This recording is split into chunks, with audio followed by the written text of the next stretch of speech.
हम आपको ऐसी कथा सुनाते हैं। इस दास की शरीर की जो जन्मभूमि है, उस गांव में पूज्य गुरुदेव श्री भक्तमाली जी की कथा का आयोजन हुआ, भक्तमाल कथा का। और वृंदावन से लगभग 40 संत पधारे। कितने संत आए बाबा? 40 संत आए। पूरा घर संतों संतों से भर गया। भक्तमाल की समाज, भक्तमाल की कथा, तो सबके मन में उत्साह, हम भी चलेंगे, हम भी चलेंगे। महाराज ने चलो सब। अब तो गांव में भी व्यवस्था होगी, उस समय व्यवस्था नहीं थी गांव में। कमंडल ले बाहर जाओ, तालाब में नहाने जाओ, ये व्यवस्था थी। वो व्यवस्था नहीं थी कि नल की और अटैच फटैच, ये सब नहीं था गांव में।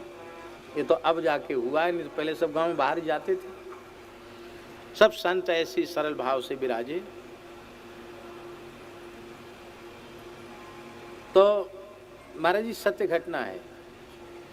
तो पिताजी वृंदावन गए, बिहारी जी को न्योता दिया, राधा वल्लभ लाल जी को न्योता दिया, राधा रमन लाल जी को न्योता दिया, 3 जगह न्योता दिया। और फिर ओरछा में न्योता दिया। सब जगह लिख करके, पत्र लिख करके निमंत्रण दिया, हाथ से पत्र लिख करके न्योता दिया कि हम गरीब ब्राह्मण हैं, गुरुदेव भगवान कृपा कर रहे हैं, भक्त चरित्र के श्रोता आप हैं, सो आप सब कृपा करके भक्तमाल की कथा सुनने पधारे। ये न्योता दिया। और ओरछा में न्योता दिया, राम राजा सरकार को पत्र लिख करके पिताजी ने न्योता दिया। अब आज से कथा होनी है। आज से कथा होनी, और एक दिन पूर्व सब संतों को आना है। तो जिस दिन पूज्य गुरुदेव और सब संत पधारे, उसी दिन पिताजी को एक स्वप्न हुआ कि एक श्वेत वर्ण का हाथी है, 4 दांत हैं उसके, सोने का हौदा कसा हुआ है, स्वर्ण का छत्र लगा हुआ है, और श्री सीताराम जी उसमें बैठे हैं, लक्ष्मण जी छत्र लिए हुए हैं, और महावत के स्थान पर हनुमान जी बैठे। और हाथी चिंगाड़ रहा है स्वप्न में। तो उन्होंने कहा हाथी चिंगाड़ा, तो स्वप्न में जाके देखा तो साक्षात युगल सरकार सीताराम जी विराजे हैं, और हनुमान जी पीछे लखन लाल जी छत्र लिए खड़े। तो उन्होंने लौट कर भूमि पर साष्टांग प्रणाम किया और कहा कि प्रभु, बोले हाँ हम ओरछा से आए हैं राम राजा सरकार, आप न्योता दे के आए ना हमको कथा सुनने का, तो हम कथा सुनने आए हैं। तो पिताजी रोने लगे, बोले महाराज आप राजाधिराज हैं और यहाँ तो गांव है, आपके लायक व्यवस्था का। बोले हम व्यवस्था लेने थोड़ी आए हैं, हम तो कथा सुनने आए हैं, आप चिंता मत करो। हाँ, और हाथी के सहित और वो भवन में प्रविष्ट होकर लुप्त हो गए।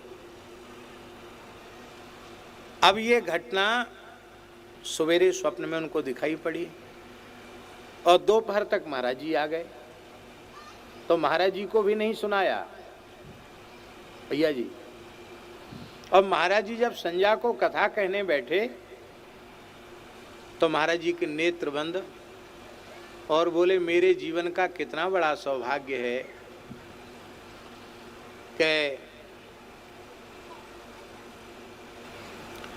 श्री बांके बिहारी लाल जी भक्तमाल की कथा सुनने के लिए विराजमान हैं, श्री राधा वल्लभ लाल जी भक्तमाल कथा सुनने के लिए विराजमान हैं, श्री राधा रमन लाल जी कथा सुनने के लिए विराजमान हैं। और देखो तो सही ओरछा राम राजा सरकार पूरे परिकर सहित आकर कथा में बैठे हैं।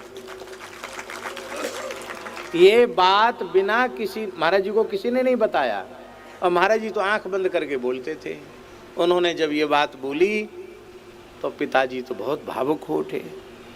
रात में महाराज जी की चरण सेवा करते हुए उन्होंने भावुक एकांत क्षण में हम भी उपस्थित थे, कहा महाराज जी। तो महाराज जी हंसने लगे, कुछ बोले नहीं महाराज जी, एकदम भावुक हो गए, गदगद हो गए, हंसने लगे।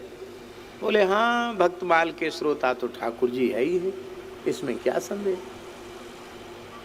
ये बात हम इसलिए कह रहे हैं कि आज भी ठाकुर जी पधारते हैं भक्त चरित्र सुनने के लिए, इसमें कोई संदेह नहीं है